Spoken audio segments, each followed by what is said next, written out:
Hello, friend, Master Noel Bada. I always introduce myself, and even though I know you know who I am, but I learned recently that when you are doing a video, don't take it for granted. This may be shared to many others that never seen me before. So if you happen to share it or somebody to get hold of it, at least they will know that this is Noel, so you can Google it. I want to share something with you. Earlier this week, I was following President Bush and the way his funeral was prepared in advance. Even before he died, he orchestrated everything that was to be done. In one of his will, he said he wants the president to be there, wherever the president is, he doesn't care, that the office is more important. That's what he wants. I remember when the other guy, John McCain, died, he said he didn't want the president there. It's a choice.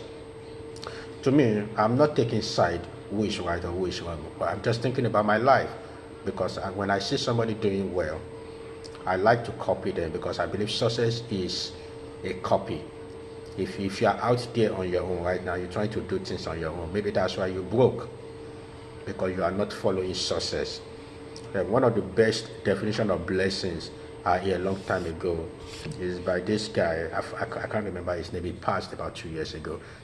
He says success, blessings is for those who have figured out how God does things. So it's a copy. It goes in a circle.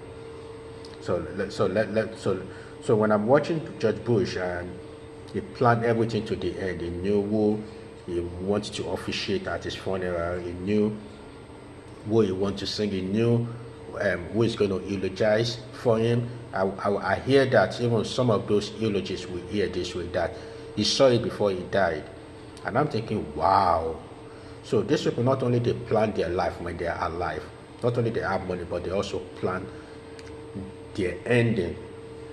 So it makes me thinking about me. What about me? What if I die today?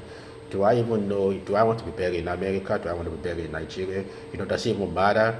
And I know some of you say it doesn't matter, and it shouldn't matter. But if you're a leader, it should matter where you want to be put to rest. When you say it doesn't matter, I mean that you are still trying to avoid or escape the inevitable. You are not trying to take personal responsibility. And it should matter. And this is how it should matter. If you have little children, you should worry about who's going to take care of them if something happened to them today. Do you even have enough money on your own account to be buried? And if you don't have enough money in your own account to be buried, it's okay. I mean literally, it's okay for now. But it's not okay 5 years from now if you still don't have enough money to take care of things that you want to be taken care of. So at some point, you have to take personal responsibility. And that's what I was thinking throughout this week as I watch him being put to rest in Texas. It is very amazing. Amazing. But that is the kind of things that leaders do. Leaders take personal responsibility for their end. Now, when I start talking about the ending, I know some of you now saying that, oh, I'm not going to die now. I'm not going to die. Why am I talking about this? In fact, I know some of you now, if you are like the way I used to be, I would say, I bind you, in Jesus, I shall not die. You start talking like that. And it's true. But let's be realistic. I'm 40. I could die anytime. You see 40 years old die, 60 years old die, 90-year-old die. There's nothing guaranteeing us tomorrow. And many times we like to stay under an illusion that we'll be here tomorrow. And that's why we don't want to plan it. But I want to challenge you as a member of our mastermind. Start thinking about your legacy. How do you want your end to look? And this is why I know next year is going to be great for us, because I'm thinking about some serious shit right now. In fact, I'm starting all over again. But listen, if I'm 40 plus years old and I'm starting all over, it's a mess. And some of you need to start all over again. And it doesn't matter if you are 20, if you are 50, if you're 40, it doesn't matter. But this is your time, and we need to maximize it. We need to learn from the successful people and plan every details of our life until the very end. If you die, who's going to take care of your children? If you are the breadwinner of your family, who's going to take over? Who's going to take care of your parents? You need to know. That's what leadership do. John McCain put in plan who's going to take care of his mom.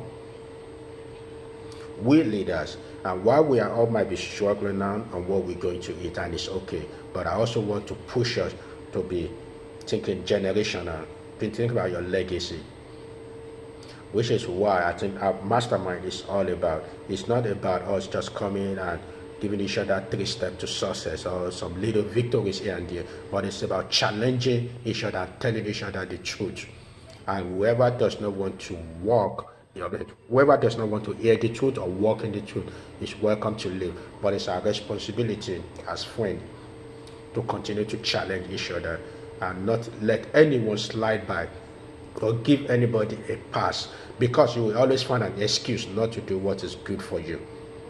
Yes, you will always find an excuse, but as a member of our mastermind, we will challenge each other to the next level. Thank you for watching this video.